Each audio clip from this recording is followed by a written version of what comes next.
అదే RTV app వార్తల్ని క్షణాల్లో చదివే అవకాశం ఉంటుంది. ఒక న్యూస్ పేపర్, ఒక టెలివిజన్ ఛానల్ మీ చేతుల్లో ఎప్పుడూ ఉంటాయి. సైక్లింగ్ ఛాంపియన్షిప్ పోటీలు మెదక్ జిల్లా సైక్లింగ్ సంఘం ఆధ్వర్యంలో నిర్వహించబడుతున్నాయి. ఈ పోటీలలో తెలంగాణలోని అన్ని జిల్లాల నుంచి సైక్లిస్టులు పాల్గొంటున్నారు. ఈ పోటీలలో ఎంపికైన వారు ఈ నెల 28 నుండి 31 వరకు హర్యానా పంచకులలో జరిగేటటువంటి జాతీయ స్థాయి సైక్లింగ్ పోటీలలో పాల్గొంటారు. ఈ పోటీలలో సుమారు 200 మంది సైక్లిస్టులు అన్ని జిల్లాల నుంచి హాజరైనారు. ఈరోజు సాయంత్రం వరకు ఈ ప్రోగ్రాం అన్ని కూడా నిర్వహించబడ్డాయి. పోటీలు మరియు 16, 18, 23 మరియు పురుషులు, మహిళలు 40 కిలోమీటర్స్ వచ్చేసి సర్కిట్ ఉంది, మౌంటైన్ బైక్ సర్కిట్ ఉంది. ఆ సర్కిట్ మొత్తం కూడా ఒకటి 20 కిలోమీటర్లు, 24 కిలోమీటర్లు, 12 కిలోమీటర్లు వారైతే బెస్ట్ పర్ఫార్మెన్స్ ఉందో వారిని జాతీయ స్థాయికి సెలెక్ట్ చేయడం జరుగుతుంది.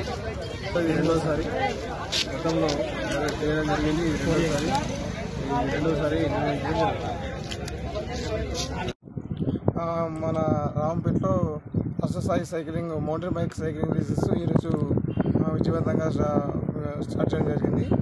తెలంగాణ సైక్లింగ్ అసోసియేషన్ ఆదేశాల మేరకు మన రాంపేటలో 8th inter district mountain bike ఛాంపియన్షిప్ని నిర్వహించడం జరిగింది.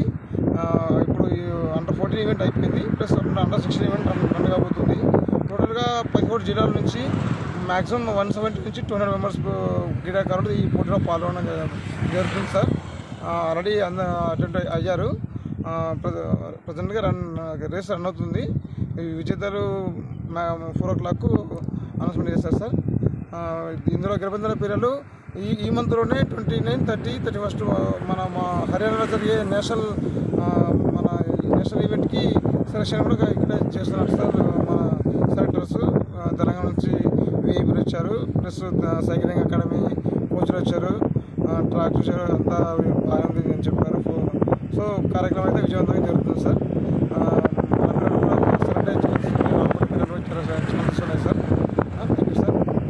మరిన్ని వీడియోస్ కోసం ఛానల్ ని సబ్స్క్రైబ్ చేయండి. లేటెస్ట్ అప్డేట్స్ కోసం వాట్సాప్ ఛానల్ ని ఫాలో చేయండి.